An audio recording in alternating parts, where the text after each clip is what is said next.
Hello friends, आपका मेरे YouTube channel exam के लिए में स्वागत है। इस वीडियो में हम SSC junior engineer SSC JE के पिछले सालों में पूछे गए जीएस क्वेश्चन लेंगे, जो कि सिविल, मैकेनिकल और इलेक्ट्रिकल सेट से होंगे, क्योंकि एसएससी किसी साल के सिविल का जीएस क्वेश्चन मैकेनिकल में दे देता है और मैकेनिकल का जीएस क्वेश्चन इलेक्ट्रिकल में दे देता है। ये वीडियो आपके लिए बहुत इंपॉर्टेंट है, तो इसे लास्ट तक देखिएगा। मॉन्ट्रियल प्रोटोकॉल निम्नलिखित में से किससे संबंधित है? 16 सितंबर 1987 में मॉन्ट्रियल कनाडा में एक जगह है, मॉन्ट्रियल में एक इंटरनेशनल एग्रीमेंट साइन किया गया था, जिसमें ये कहा गया था कि ओजोन लेयर का जो डिप्लीशन है उसको हम कैसे कम से कम कर सकते हैं। तो इसलिए हर साल 16 सितंबर को वर्ल्ड ओजोन डे मनाया जाता है। तो इस क्वेश्चन का हमारा आंसर है option 2, ozone layer. Next question है, गुरु शिखर चोटी किस राज्य में स्थित है? गुरु शिखर राजस्थान के अरबुदा पहाड़ों में एक चोटी है। अरबुदा पहाड़ों में एक चोटी है, जो कि अरावली पर्वतमाला का सबसे पीक पॉइंट है। इसकी ऊंचाई 1722 मीटर है। तो इस क्वेश्चन का हमारा आंसर क्या होगा? ऑप्शन 2, राजस्थान। नेक्स्ट क्वेश्चन है, भारत के राष्ट्रपति किसकी सलाह पर किसी राज्य के राज्यपाल की नियुक्ति करते हैं? तो उसका आंसर है हमारा ऑप्शन 3, भारत के प्रधानमंत्री की सलाह पर। राज्यपाल का उल्लेख संविधान के 153वें अनुच्छेद में मिलता है। किसी एक ही व्यक्ति को 2 या 2 से अधिक राज्यों के राज्यपाल के रूप में नियुक्त किया जा सकता है। ठीक है। नेक्स्ट क्वेश्चन है, जोग या गरसोप्पा जलप्रपात का नया नाम क्या है? मीन जोग वाटरफॉल का न्यू नेम जो है वो क्या है? जोग वाटरफॉल कर्नाटक राज्य में स्थित है। यह भारत का सबसे ऊंचा वाटरफॉल है, जिसकी ऊंचाई 254 मीटर है। ठीक है फ्रेंड्स, यह वाटरफॉल शरावती नदी पर स्थित है। तो इसका नया नाम क्या है? इसका नया नाम है महात्मा गांधी जलप्रपात। तो हमारा आंसर हो जाएगा ऑप्शन 1। नेक्स्ट क्वेश्चन है, जब जल जम जाता है तो उसका घनत्व, इसे हम एक ग्राफ से समझेंगे। वाई एक्सिस पे हम डेंसिटी लेंगे और एक्स एक्सिस पे हम टेम्परेचर लेंगे। आप सभी को पता होगा कि 4 डिग्री सेंटीग्रेड पे वाटर की डेंसिटी सबसे ज़्यादा होती है, मतलब मैक्सिमम होती है। तो 4 डिग्री सेंटीग्रेड से जब टेम्परेचर कम करते जाते हैं तब भी वाटर की डेंसिटी कम होने लगती है, और 4 डिग्री सेंटीग्रेड से जब टेम्परेचर अधिक होने लगता है तब भी वाटर डेंसिटी कम होने लगती है। ऐसा क्यों होता है? आप सभी को पता है, किसी भी सब्सटेंस का घनत्व या डेंसिटी तब ज़्यादा होती है जब उसके मॉलिक्यूल्स पास होते हैं। अगर उसके मॉलिक्यूल्स दूर दूर होंगे तो उसकी डेंसिटी कम होगी। तो वाटर में यही प्रॉपर्टी एग्जिस्ट करती है कि 4 डिग्री सेंटीग्रेड से जब टेम्परेचर डाउन होने लगता है तो उसका जो लैटिस अरेंजमेंट है वो चेंज होने लगता है, जिसके कारण वाटर मॉलिक्यूल दूर दूर होने लगते हैं, जिसकी वजह से वाटर की डेंसिटी कम होने लगती है। इसी तरह जब 4 डिग्री सेंटीग्रेड से टेम्परेचर अधिक करेंगे तब भी उसके जो मॉलिक्यूल्स है वो दूर दूर हो जाएंगे, मतलब डेंसिटी कम होने लगेगी। तो इस क्वेश्चन का हमारा आंसर होगा ऑप्शन 1, घटता है। नेक्स्ट क्वेश्चन है, निम्न में से किसे बैंकर चेक्स कहा जाता है? बैंकर चेक्स हम कहते हैं डिमांड ड्राफ्ट को, जिसे हम शॉर्ट फॉर्म में डीडी भी कहते हैं। तो इस क्वेश्चन का हमारा आंसर होगा ऑप्शन 2, डीडी। नेक्स्ट क्वेश्चन है, रामसर सम्मेलन का उद्देश्य था?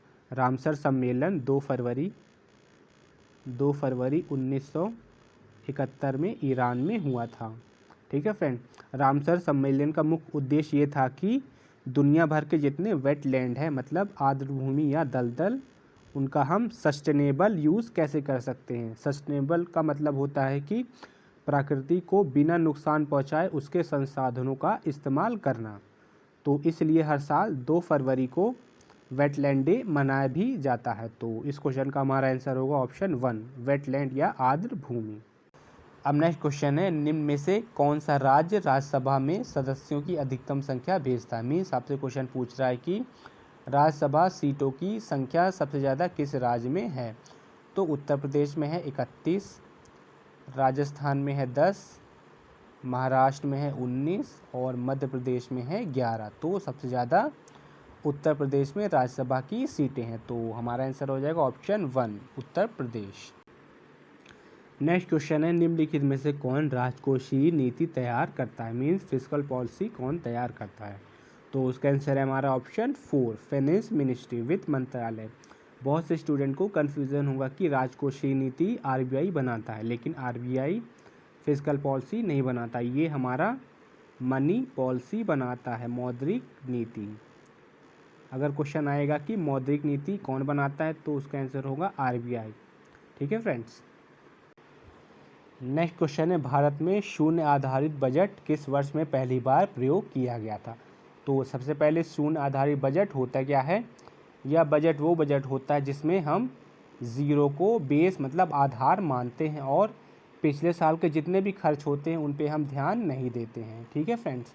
तो भारत में सबसे पहले 1987 में शून्य आधारित बजट का प्रयोग किया गया था, तो हमारा होगा आंसर ऑप्शन 3। अगर बात की जाए कि दुनिया में सबसे पहले शून्य आधारित बजट किसने प्रयोग किया था, तो अमेरिका ने सबसे पहले शून्य आधारित बजट प्रयोग किया था। कब किया था ये, 1962 में।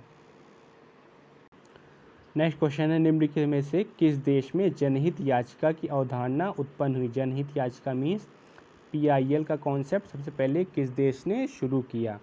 PIL का फुल फॉर्म होता पब्लिक इंटरेस्ट लिटिगेशन। तो सबसे पहले अमेरिका ने PIL का कॉन्सेप्ट बताया, तो हमारा आंसर हो जाएगा ऑप्शन 2, USA। नेक्स्ट क्वेश्चन है, निम्नलिखित में से कौन निर्धारित करता है कि कोई विधेयक धन विधेयक है कि नहीं, मीन्स कोई बिल मनी बिल है कि नहीं, यह कौन डिसाइड करता है। तो भारत के लोकसभा स्पीकर यह डिसाइड करते हैं कि कोई विधेयक धन विधेयक है कि नहीं। मनी बिल का उल्लेख संविधान के 110वें अनुच्छेद में 110 आर्टिकल में दिया हुआ है। अब एक और इम्पोर्टेंट क्वेश्चन है कि जो मनी बिल है उसको रोकने की पावर राष्ट्रपति के हाथ में होती है कि नहीं। तो मनी बिल को रोकने की ताकत राष्ट्रपति के हाथ में नहीं होती, बल्कि राष्ट्रपति कुछ अपना सजेशन इसमें दे सकता है, लेकिन उसको रिजेक्ट नहीं कर सकता है। अब नेक्स्ट क्वेश्चन है, मृत्यु के पश्चात नेत्रदान के लिए नेत्रों को कितने घंटों के भीतर निकाल लेना चाहिए। किसी व्यक्ति के मरने के बाद 4 से 6 घंटों के भीतर नेत्रों को निकाल लेना चाहिए, नहीं तो फिर जो आँखों की कोशिकाएं होती हैं वो धीरे धीरे डैमेज होने लगती हैं। तो इस क्वेश्चन का हमारा आंसर होगा ऑप्शन 1, 6 घंटे। नेक्स्ट क्वेश्चन है, वर्ल्ड वाइल्ड फंड के अनुसार भारत की कौन सी नदी दुनिया की 10 लुप्तप्राय नदियों में से एक है। तो उसका आंसर हमारा ऑप्शन 2, गंगा नदी। गंगा नदी की लंबाई 2525 किलोमीटर है। यह भारत के 5 राज्यों से बहती है, उत्तराखंड, उत्तर प्रदेश, झारखंड, बिहार और पश्चिम बंगाल। गंगा नदी को 2008 में राष्ट्रीय नदी का दर्जा मिला था। तो इस क्वेश्चन का आंसर हमारा है ऑप्शन 2, गंगा नदी। अब नेक्स्ट क्वेश्चन है, बंगाल में सामाजिक धार्मिक सुधारों में अग्रणी आत्मी सभा की शुरुआत किसने की थी। आत्मी सभा की शुरुआत 1815 में राजा राम मोहन राय जी ने की थी। तो हमारा आंसर हो जाएगा ऑप्शन 3, राजा राम मोहन राय। आत्मी सभा की शुरुआत करने का मुख्य उद्देश्य ये था कि धार्मिक तथा सामाजिक एकता को बढ़ावा देना। नेक्स्ट क्वेश्चन है, निम्नलिखित में से कौन मुनेरा समूह में आता है। मुनेरा ग्रीक वर्ड मोने रेस से बना है, जिसका मीनिंग होता है सिंगल। ठीक है फ्रेंड। तो जितने भी सिंगल सेल प्रजातियां होती हैं वो मोनेरा ग्रुप में आती हैं। मोनेरा ग्रुप की क्वालिटी ये होती है कि उसमें जो प्रजातियां होती हैं वो सिंगल सेल होती हैं और उसमें न्यूक्लियर मेम्ब्रेन नहीं होता है और वो प्रोकैरियोटिक सेल से बनी होती हैं। तो इस क्वेश्चन का हमारा आंसर होगा ऑप्शन 3, जीवाणु। अब नेक्स्ट क्वेश्चन है, भारत में मुद्रा की दशमलव प्रणाली कब प्रारंभ हुई थी। मीन्स भारत में डेसिमल सिस्टम कब लागू किया गया था। तो ये लागू किया गया था 1957 में। डेसिमल सिस्टम में हम 0 से 9 तक की संख्याओं का इस्तेमाल करते हैं। ये सब संख्याएं भारत के प्रसिद्ध वैज्ञानिक और गणितज्ञ आर्यभट्ट जी ने 5वीं शताब्दी में खोजे थे। ठीक है फ्रेंड। तो इस क्वेश्चन का हमारा आंसर है ऑप्शन 4, 1957। अब नेक्स्ट क्वेश्चन है, भारत में गरीबी रेखा के आकलन के लिए कौन सी समिति की सिफारिशों का पालन किया जा रहा है। मीन्स भारत में कौन गरीब है इसका निर्णय हम कैसे कर सकते हैं ताकि भारत सरकार द्वारा उसे सहायता की जा सके। तो 1993 में लाकड़ावाला कमेटी ने ये सिफारिश की कि भारत में गरीबी रेखा का भी आकलन किया जाए। ठीक है फ्रेंड, तो हमारा आंसर होगा ऑप्शन 4। फिर उसके बाद 2009 में तेंदुलकर कमेटी बनी जिसने भी भारत की गरीबी रेखा का आकलन किया, लेकिन सरकार से कुछ विवाद होने के कारण भारत सरकार ने रंगराजन कमेटी का गठन किया जिसने भारत में गरीबी रेखा का आकलन किया। अभी वर्तमान में भारत में अगर कोई व्यक्ति जो गांव में रहता है उसकी मासिक आय 972 रुपये और कोई व्यक्ति जो शहर में रहता है उसकी मासिक आय 1407 रुपये है तो वो गरीब माना जाएगा। अब नेक्स्ट क्वेश्चन है, राज्यसभा के सदस्य के रूप में मनोनीत होने वाली पहली महिला कौन थी? तो इसका आंसर है हमारा ऑप्शन 3, रुक्मिणी देवी अरुणडेल। रुक्मिणी देवी अरुणडेल का जन्म 1904 में मदुरई में हुआ था। यह एक विश्वविख्यात भरतनाट्यम डांसर थीं। इनको 1952 में राज्यसभा के लिए मनोनीत किया गया था। नेक्स्ट क्वेश्चन है, इनमें से कौन भारत को एक सेकुलर राज्य के रूप में वर्णित करता है? सेकुलर वर्ड का मतलब होता है धर्मनिरपेक्ष, मतलब भारत सभी धर्मों को एक समान रूप से सम्मान देता है, ना कि किसी एक धर्म को। तो उसका आंसर है हमारा ऑप्शन 2, प्रीएम्बल। प्रीएम्बल में हमें सेकुलर के साथ साथ सोवरेन, सोशलिस्ट, डेमोक्रेटिक और रिपब्लिक भी आते हैं। तो इस क्वेश्चन का हमारा आंसर है ऑप्शन 2, प्रीएम्बल। अब नेक्स्ट क्वेश्चन है, भारत में एकल नागरिकता का अवधारणा निम्नलिखित में से किस देश से अपनाया है? तो इसका आंसर है हमारा ऑप्शन 4, इंग्लैंड। नेक्स्ट क्वेश्चन है, यूनानी राजदूत मेगास्थनीज इनमें से किस शासक के दरबार में था? तो इसका आंसर है हमारा ऑप्शन 2, चंद्रगुप्त। 300 ईसा पूर्व में यूनानी सामंत सेल्यूकस निकेटस ने भारत पर कब्जा करने के लिए आक्रमण किया, लेकिन वह युद्ध में हार गया तो उसे मजबूरन संधि करने के लिए विवश होना पड़ा। तो संधि करने के लिए उसने चंद्रगुप्त मौर्य के दरबार में मेगास्थनीज को भेजा था। तो इस क्वेश्चन का हमारा आंसर ऑप्शन 2, चंद्रगुप्त। अब नेक्स्ट क्वेश्चन है, मुगल काल में किया गया महाभारत का फारसी अनुवाद किस नाम से जाना जाता है? तो सबसे पहले मुगल काल में मुगल बादशाह अकबर ने 1580 में महाभारत का फारसी अनुवाद कराया था। तो महाभारत को हम लोग उस टाइम में रजमनामा का मतलब होता है जंग की किताब, रजमनामा के नाम से जानते हैं। तो हमारा आंसर होगा ऑप्शन 3। अब नेक्स्ट क्वेश्चन, निम्नलिखित में से कौन सा मोती द्वीप के नाम से जाना जाता है? तो उसका आंसर है हमारा option 4, Bahrain. Bahrain Arabian gulf में एक छोटा सा आइसलैंड है। यहाँ पे सबसे ज़्यादा ताज़े पानी के मोती पाए जाते हैं। तो इसे हम लोग एक ट्रिक से याद सकते हैं कि बहरीन में सबसे ज़्यादा मोती पाया जाता है, मतलब मोतियों की बहार आ जाती है, तो इसलिए बहरीन। अब नेक्स्ट क्वेश्चन है हमारा, ओडर नीज लाइन किस देश के बीच की सीमा है? तो उसका आंसर है हमारा ऑप्शन 2, जर्मनी और पोलैंड। यह दुनिया की विवादित सीमाओं में से एक है क्योंकि साल 1950 में पोलैंड और जर्मनी के बीच में यह बाउंड्री मार्क की गई थी, लेकिन उस टाइम जर्मनी 2 पार्ट में डिवाइड था, पहला वेस्ट जर्मनी फिर ईस्ट जर्मनी। जो ओडर नीज लाइन थी वो ईस्ट जर्मनी से टच करती थी। तो ईस्ट जर्मनी के लोग तो यह जो बाउंड्री लाइन है इसको मानते थे, लेकिन वेस्ट जर्मनी के लोग इस बाउंड्री लाइन को नहीं मानते थे। फिर साल 1989 में जब क्रांति हुई तो वेस्ट जर्मनी के लोग भी इस लाइन को मान गए। तो फिर साल 1990 में कानूनी तौर पे यह लाइन डिफाइंड की गई है। तो हमारा आंसर होगा ऑप्शन 2, जर्मनी और पोलैंड। अब नेक्स्ट क्वेश्चन है, नाथपा झाकड़ी जल विद्युत परियोजना निम्नलिखित में से किस नदी पे स्थित है? तो उसका आंसर है हमारा ऑप्शन 1, सतलुज। नाथपा झाकड़ी जल विद्युत परियोजना हिमाचल प्रदेश में स्थित है। इसका निर्माण सन 2004 में पूरा किया गया और इसकी ऊंचाई 68 मीटर है। अब नेक्स्ट क्वेश्चन, नमामि गंगे कार्यक्रम में निम्नलिखित में से कौन सा राज्य शामिल है? नमामि गंगे कार्यक्रम की शुरुआत 10 जुलाई 2014 में की गई थी। इस कार्यक्रम का मुख्य उद्देश्य ये था कि 6 साल में गंगा नदी को पूरी तरह से साफ करके और उस पे इकोसिस्टम को बढ़ाया जाए, साथ ही साथ गंगा नदी पे जलमार्ग का विकास करना। ठीक है फ्रेंड, जलमार्ग का विकास करना। इस कार्यक्रम में 5 राज्यों को शामिल किया गया था। पहला है उत्तराखंड, दूसरा है उत्तर प्रदेश, तीसरा है झारखंड, चौथा है बिहार और पांचवा है वेस्ट बंगाल। तो ये तीनों राज्य नमामि गंगे कार्यक्रम में शामिल हैं। तो हमारा आंसर हो जाएगा ऑप्शन 4, सभी विकल्प सही हैं।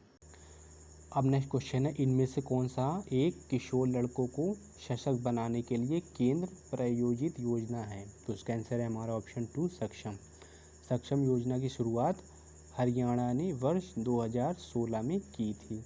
इस योजना का मुख्य उद्देश्य ये था कि बेरोजगार युवाओं को समर्थन देना और उन्हें मासिक बेरोजगारी भत्ता प्रदान करना था। तो हमारा आंसर है ऑप्शन 2, सक्षम योजना। अब नेक्स्ट क्वेश्चन है, 2014 the election that change India द्वारा लिखी गई थी। तो यह पुस्तक राजदीप सरदेसाई द्वारा लिखी गई थी। इन्होंने यह किताब 26 मई 2015 में पब्लिश की थी। तो हमारा answer option 1, Rajdeep Sardesai. Next question है, निम्नलिखित में से कौन सा एक ऑपरेटिंग सिस्टम है? पहला है उबुंटू, दूसरा है लिनक्स और तीसरा है यूनिक्स। लिनक्स और यूनिक्स आप सभी को अच्छे से पता होगा, ये ऑपरेटिंग सिस्टम है। लेकिन उबुंटू लिनक्स बेस्ड एक ऑपरेटिंग सिस्टम है, जिसे ब्रिटेन की एक कंपनी ने कंप्यूटर्स, स्मार्टफोन और नेटवर्क सर्वर्स के लिए डिज़ाइन किया था। तो ये तीनों ही हमारे करेक्ट ऑप्शन होंगे। तो हमारा आंसर हो जाएगा option 3, all 1, 2 and 3। Next question है, निम्नलिखित में से कौन सा अपवर्तन के कारण होता है या होते हैं? अपवर्तन मीन्स रिफ्रैक्शन। पहला एग्जाम्पल आपको दे रखा है, जल में आंशिक रूप से डूबी हुई पेंसिल का मुड़ी हुई दिखना। दूसरा है सूर्योदय के पूर्व सूर्य का दिखना और तीसरा आकाश का नीला दिखना। रिफ्रैक्शन वो फिनोमिना होता है जिसके कारण कोई भी एनर्जी या लाइट रेज जब एक मीडियम से दूसरे मीडियम की तरफ जाती है तो उसकी वेलोसिटी या प्रॉपर्टी में चेंज हो जाता है। ठीक है फ्रेंड, तो ये दोनों एग्जाम्पल, जल में आंशिक रूप से डूबी हुई पेंसिल का मुड़ा दिखना और सूर्योदय के पूर्व सूर्य का दिखना, ये दोनों रिफ्रैक्शन के एग्जाम्पल है। जबकि आकाश का नीला दिखना किस फिनोमिना का एग्जाम्पल है? वो है स्कैटरिंग फिनोमिना का एग्जाम्पल है। ठीक है फ्रेंड, तो हमारा आंसर होगा ऑप्शन 1 एंड 2। नेक्स्ट क्वेश्चन है, जब दो रेजिस्टेंस R1 और R2 को हम श्रेणी क्रम में जोड़ते मीन सीरीज में जोड़ते हैं तो उनका तुल्य प्रतिरोध क्या होता है? जब दो प्रतिरोधों को हम सीरीज में जोड़ेंगे R1 और R2 तो उनका जो इक्विवेलेंट रेजिस्टेंस होता है वो दोनों के सम के इक्वल होता है। अगर यही दोनों रेजिस्टेंस हम पैरेलल में जोड़ते R1 और R2 तो उनका जो इक्विवेलेंट रेजिस्टेंस होता है वो कम हो जाएगा। तो 1/R1 + 1/R2। तो इस क्वेश्चन का हमारा आंसर है, क्योंकि सीरीज में जोड़ा है तो दोनों का समेशन, मतलब ऑप्शन 2, R1 + R2। अब नेक्स्ट क्वेश्चन है, विद्युत चुंबकीय प्रेरण मीन्स इलेक्ट्रोमैग्नेटिक इंडक्शन क्या है? इसको समझने के लिए हमें एक डायग्राम बनाना पड़ेगा।